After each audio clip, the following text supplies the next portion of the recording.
Hello friends, welcome to my blogging channel. তো তোমরা কেমন আছো?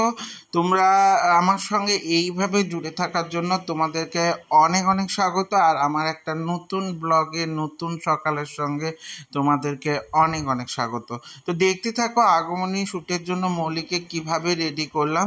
তো বেশ কিছুদিন ধরে তো আগমনী শ্যুট কোনোভাবেই করতে পারছিলাম না। তো আগমনী শ্যুটের জন্য বানাতে গেলে তো অনেকটাই টাইমের দরকার এবং অনেকটাই সময়ের দরকার। মৌলি কিন্তু কিছুটা মেকআপ নিজেই করে নিয়েছিল, তো শাড়িটাও পরে নিয়েছিল, আমি জুয়েলারিগুলো পরিয়ে দিলাম। এরপরে ওর কপালে কিন্তু আমি সিঁদুর দিয়ে পুরোটা প্রায় ভরিয়ে দেব, কারণ ওর উপর আমি একটা কলকা করব। তো কলকাটা করার জন্য যাতে ভালো করে কলকাটা ফুটে ওঠে এবং একটু দুর্গা বা আগমনী শুট লুক দেখায়, তো তার জন্য অবশ্যই ওকে কিন্তু সিঁদুর দিয়ে পুরো কপালটা প্রায় ভর্তি করে দেব। তো ভর্তি করে দেওয়ার পর কলকা করব। ও তো আমার সঙ্গে ভীষণ ধরনের হাসাহাসি করছিল এবং বলছিল তুমি আমাকে কি সাজাবে, তো দুর্গা না কটকটি কে জানে। তো এরকম করে আমরা হাসি ঠাট্টা করছিলাম, সঙ্গে আমি ওকে মেকআপের জন্য রেডিও করছিলাম। তো এরপরে সিঁদুরটা দেখো দিয়েই দিয়েছি।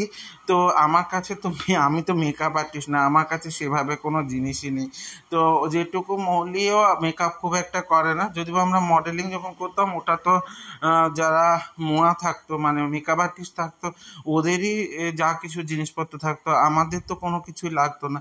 এরপর ওকে একটু সিঁদুর পরিয়ে দিলাম ভালো করে, যাতে পুরোটাই ভর্তি ভর্তি দেখায়। তো পুরোটা দেওয়ার পর আমি কিন্তু কলকা করা শুরু করে দিয়েছি। তোমরা দেখতে থাকো কেমন কি কলকা করি। আমি একটা পদ্ম এবং একটা ত্রিশূলের কলকা করব, এটাই মাথায় এসছিল। তো কোনো ওরকম ঠিক করা ছিল না যে এটাই করব, করতে করতেই হয়ে যায় একটা জিনিস। দেখবে যারা কলকা করে তারাই জানে যে ওরকম মানে একদম পার্টিকুলার দেখে দেখে কলকা করা যায় না বা ভেবে ভেবেই কলকা করা যায় না।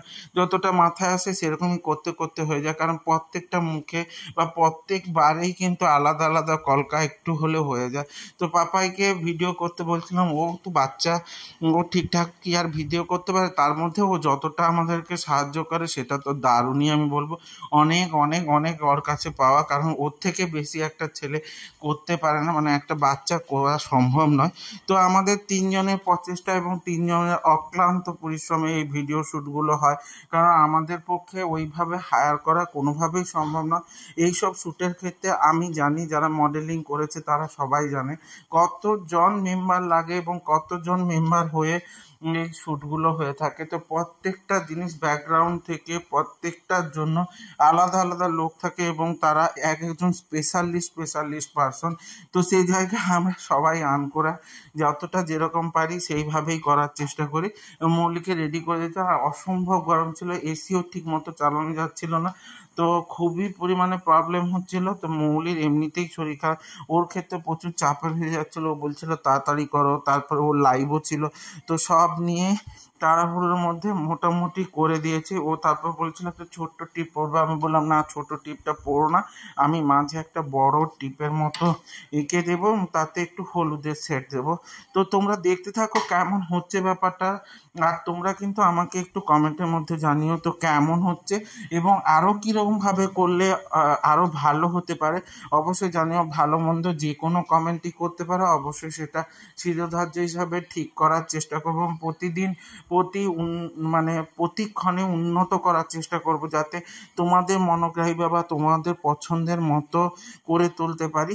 তো এরপরে মোটামুটি অনেকটাই টাইম লাগছিল, তো তবুও তাড়াহুড়োই ছিল। তো করে কলকাটা আঁকা হয়ে গেছে। দেখো কলকাটা ওর কপালে কেমন ফুটে উঠেছে অবশ্যই জানিও, এবং কলকাতা দেখতে কেমন লাগছে অবশ্যই জানিও। যদি বা ওর মধ্যে আমি একটু ইয়েলো শেড দিতে চেয়েছিলাম, মৌলি বলছে না ইয়েলো শেডটা দিতে হবে না, তাড়াতাড়ি করো, কারণ শ্যুট করতে হবে, তারপরে আবার লাইভ আছে, রাতে রান্না করা আছে, খাওয়া আছে, তো খুবই চাপ, ওই জন্য আর ইয়েলো শেড দিইনি, ওই সাদার উপরেই ছেড়ে দিয়েছিলাম। তো দেওয়ার পর মাঝে ওই কলকা মানে গোল টিপটা করে একটু ইয়েলো শেড দিয়ে ওটাতেই কমপ্লিট করে দিয়েছিলাম। তারপরে আমরা শ্যুটের জন্য রেডি করেছিলাম, বাট পিছনে একটা ব্যাকগ্রাউন্ড করতে চেয়েছিলাম, সেটা করার আর সময় হয়নি। আমার এই ভিডিওগুলো তোমাদের কেমন লাগছে বলো, যদি ভালো লেগে থাকে তাহলে অবশ্যই লাইক কমেন্ট শেয়ার করে দিও।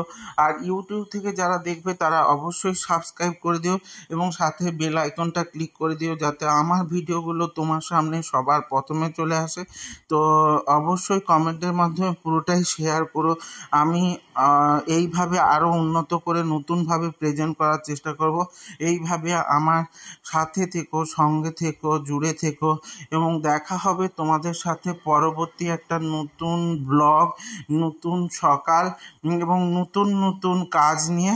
তো এইভাবে আমার সাথে থেকো এবং কমেন্ট করো। ভালো থেকো, টাটা।